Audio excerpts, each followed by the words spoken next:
Hey guys, this is Simon here. Welcome back again to my Bitcoin awareness video series.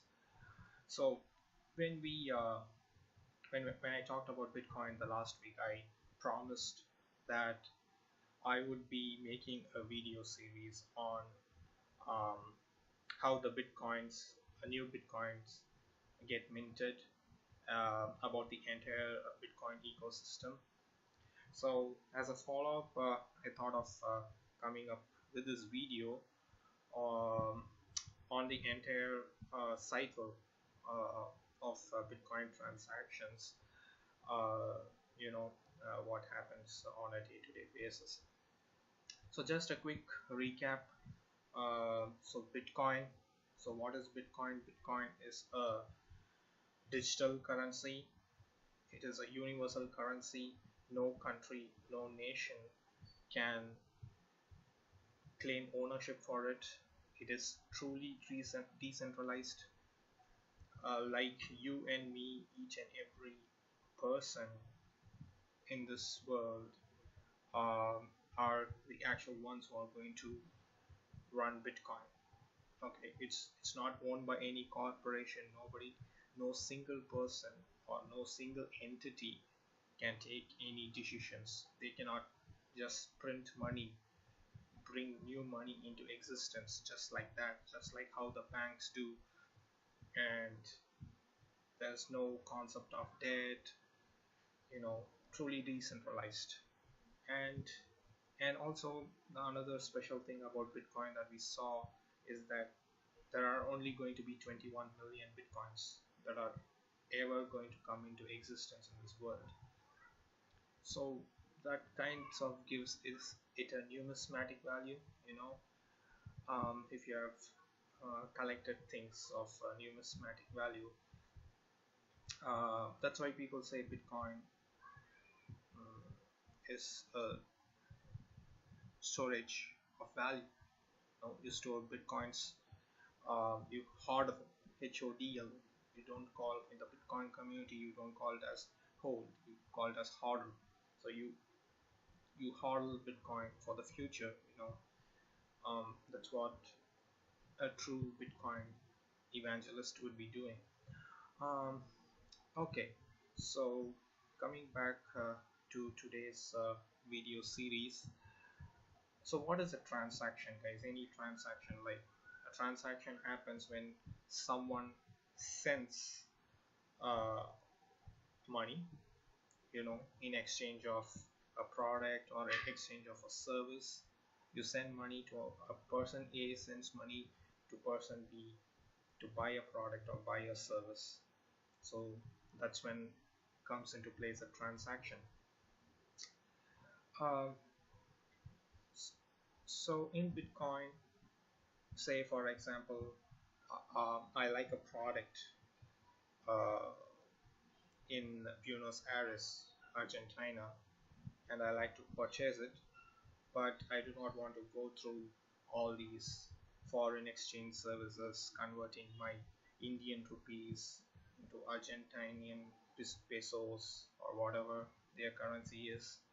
And I do not want to involve my local banks or their local banks or some international banks in between, creating multiple hops, delays in transactions, taking days and days together, and paying hefty transaction fees to my local bank, to the international bank who does the intermediary processing. To avoid all those nonsense, I can just ask that person whether that merchant, whether he does accept Bitcoin. If he says yes, well, it's good. I can send him Bitcoin and buy the product. So when when he's when that person in Buenos Aires, Argentina is somebody who accepts Bitcoin, then that's when I send him a Bitcoin. That's when a transaction gets kicked in. So I am the user here now, and I send a transaction. So when I send a Bitcoin, it gets that transaction gets collected into a mempool. So the same second or the same minute when I'm doing this transaction, there could be several thousands of users who would be doing their Bitcoin transactions. So everything gets collected into a mempool, and that's where the miners come into play. So the miners are somebody who take the transactions from the mempool and they would be putting it into the blockchain. So Bitcoin and any other cryptocurrency that you're seeing, 800 or 900 cryptocurrency, we cannot count it every day. It's growing by tens and 20s. New currencies are coming in, but Bitcoin is the only true currency, only true digital currency. So yeah, I'm just digressing. So everything is based on blockchain. So what is a blockchain? That's what makes it true decentralization.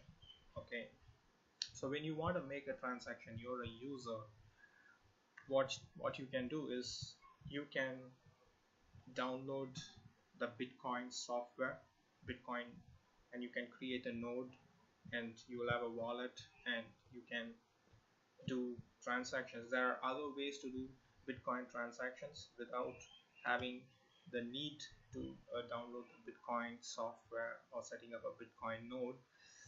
But when you do so, when you do download the Bitcoin software, set up a Bitcoin node, you would be downloading the Bitcoin blockchain. So that's what is makes it true decentralization. So there is no one single owner for this blockchain. Everybody who downloads Bitcoin node, Bitcoin software, runs on a node, will have the same single blockchain. I'll talk about a split, hard fork scenarios where two versions of chains get created, but that's a totally different topic, which we will talk about. But when everybody are running the same Bitcoin core software, Bitcoin core node, it's one single blockchain. And what is blockchain? A blockchain is nothing but a collection of blocks, okay, and one block can hold multiple transactions. Currently the size of one block is 1 megabyte, 1 MB, and it can hold about maybe 1,000 transactions